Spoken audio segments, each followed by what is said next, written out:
when I worked in the CIA and when I worked in the NSA previously, as a technologist, as a systems administrator, I had broad access, much broader access than other people. And I could read many different things. So I already knew a lot about what was going on relative to the average person. But when I reached the Office of Information Sharing, of which I was the only employee, I was the Office of Information Sharing, now I had basically the same access to go around and read whatever I wanted as the director of the NSA. And so what did I do? I wrote some scrapers, and I started to see everything that was out there. And everything got centralized in Hawaii. And this was so I could share it out and create a little system that showed people this goes here and this goes there, and this might be useful for you in your office and that office.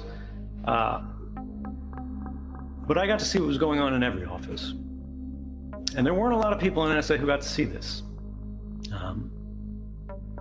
And when I did it, it started to really trouble me. Now, you guys know what happened when we go back to the history. This is, of course, the most famous slide for you guys because it's not about phones, it's about the internet. This was where the largest internet service providers in the United States had secretly been going far beyond what the law required of them to cooperate with government and hand over, in many cases, without warrants, the entire Google histories, Facebook histories, whatever's in your iCloud account and so on and so forth, over to the government under a system of secret court orders.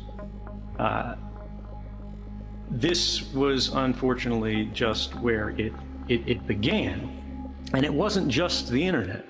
There was a program that people saw that actually wasn't related to me. This was follow-up reporting that came, well, I think actually some years later in the United States about the phone companies. AT&T is one of our largest, of course, phone networks.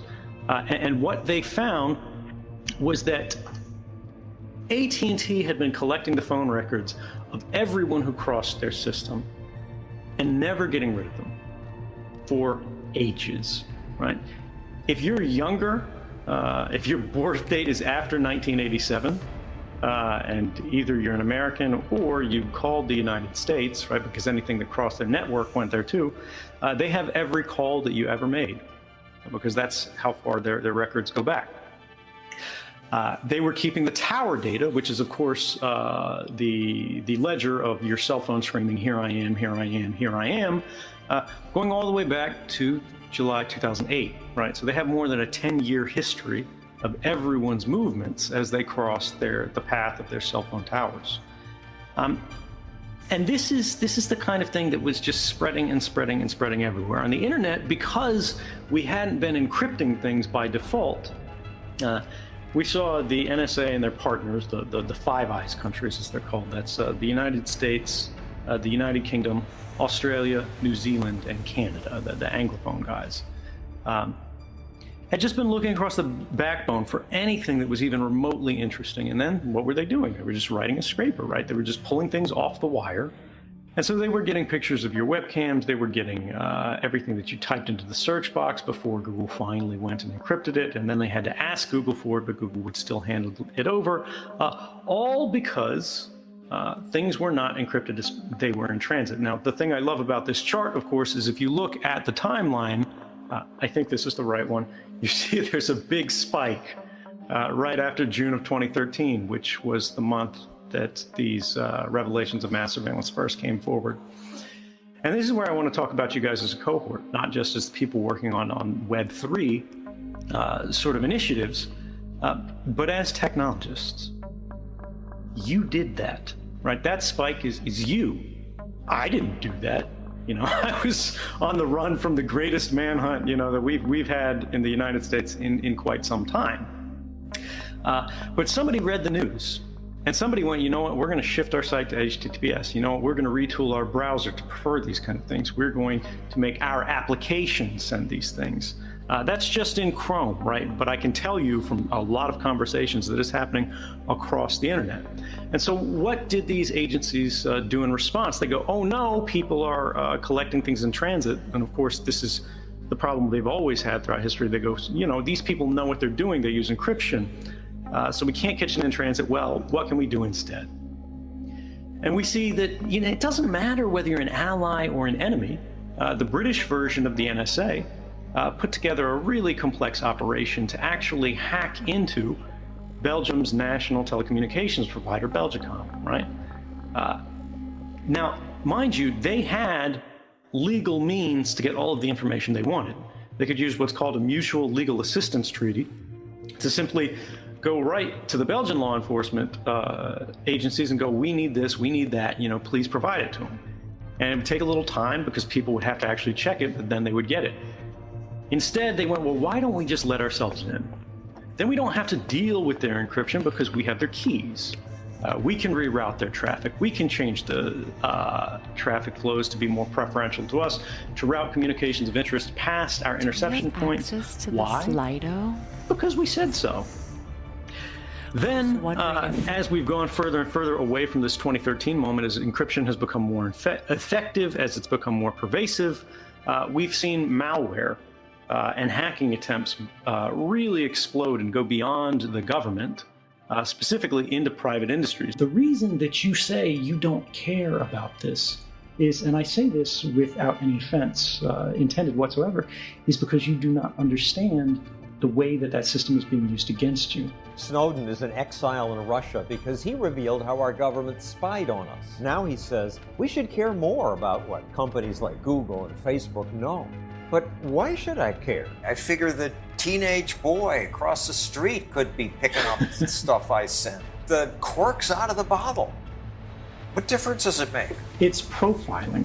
When you see a banner ad, they're trying to shape your behavior to sell you a new pair of shoes. But they can also control what you see and in enough time, what you believe. I don't feel threatened. You make a good case why I should.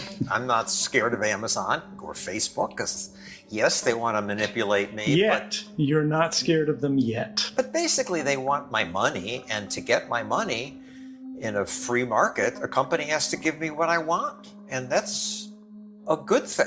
When we talk about the free market operating, we are presuming that there is open competition or that it's even possible to launch a competitor to these things. And I don't believe this is true. I'm not so sure. After all, experts once declared that IBM, AOL, and MySpace were so big they were monopolies, immune to competition. That turned out wrong. I'm more nervous about that manipulation. There's entire teams of engineers whose job is to use your psychology against you. A new documentary supports Snowden's claim that social media company algorithms mean we have less control over who we are and what we really believe. Facebook, they ran their own psychological studies on, the current population to see if they could make you angry. So that's why I believe that the future is private. I know that we don't exactly have the strongest reputation on privacy right now, to put it lightly. They intentionally wanted to manipulate their users. And they succeeded. Facebook discovered that they were able to affect real-world behavior and emotions without ever triggering the user's awareness. This is controlling human behavior by a private company. For what end? Just to see if they could. The next variants are not going to be just to see if they could. It is going to be for their advantage. It is going to be to shape laws. It is going to be to shape elections. If you want to control the population of your country, there has never been a tool as effective as Facebook. So why don't more people fear this? They haven't seen a neighbor get marched off on the street, as happened in World War II, kind of Nazi uprising context. When the Nazis came to power, they had lists of Jews with bloodlines going back generations. How did they get that information? Data sets that were constructed for a census, and then it's abused and applied to a different purpose. You don't see how these things are going to be applied later. But companies like Facebook and Google promise to protect our privacy and say they don't just give information to the government.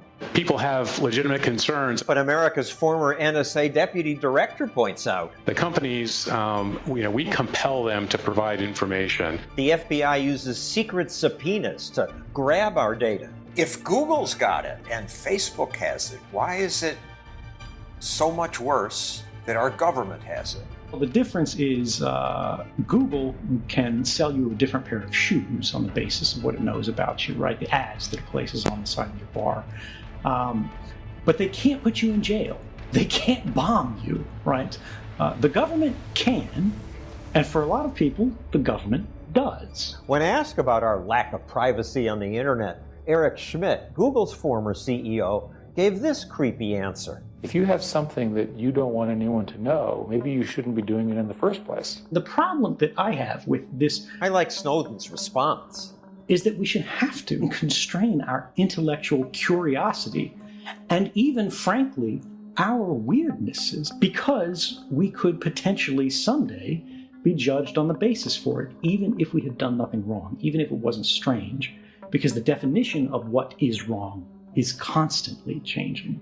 We may say we feel free living within the boundaries of what's legal. But laws change, social mores change, the norms shift. Who decides what is normal, what's acceptable, and what's not? In a free society, we are allowed to be different. And once we are entered into this system, where everything we've ever done, everything we were ever interested in, everything we've ever bought, everywhere we've ever gone, everywhere that we have, or anyone that we have ever talked to, is instantly captured at the moment it happens and memorialized in some database somewhere just waiting to be used, it will be used. Maybe I should rethink how I use my phone, because Snowden points out that what I say here is not secure. The only thing that restricts the activities of the surveillance state are policy. And because of that, a new leader will be elected. They'll flip the switch, say that because of the crisis, because of the dangers that we face in the world, you know, some new and unpredicted threat, we need more authority, we need more power, and there will be nothing the people can do at that point to oppose it, and it'll be turnkey tyranny. You know, our government is the greatest government in human history. We're all taught that.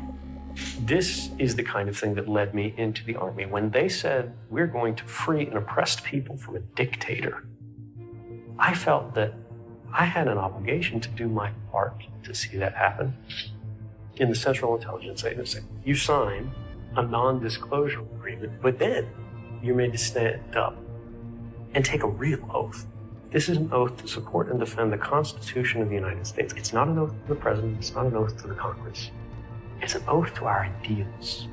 When the government says you can't say anything about the classified information that you work with, but that classified information conceals violations of the Constitution of the United States, a fact which has now been upheld by courts, what would you do?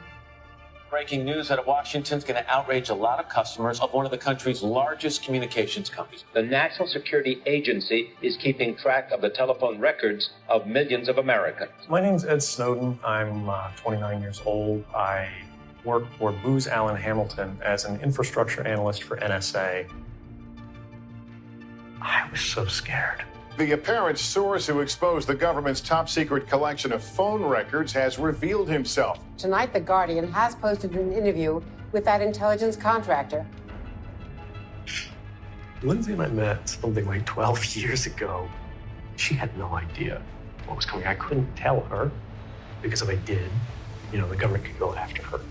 Can you imagine someone you've been with for years showing up on TV? And it being obvious that they'll probably never come home again?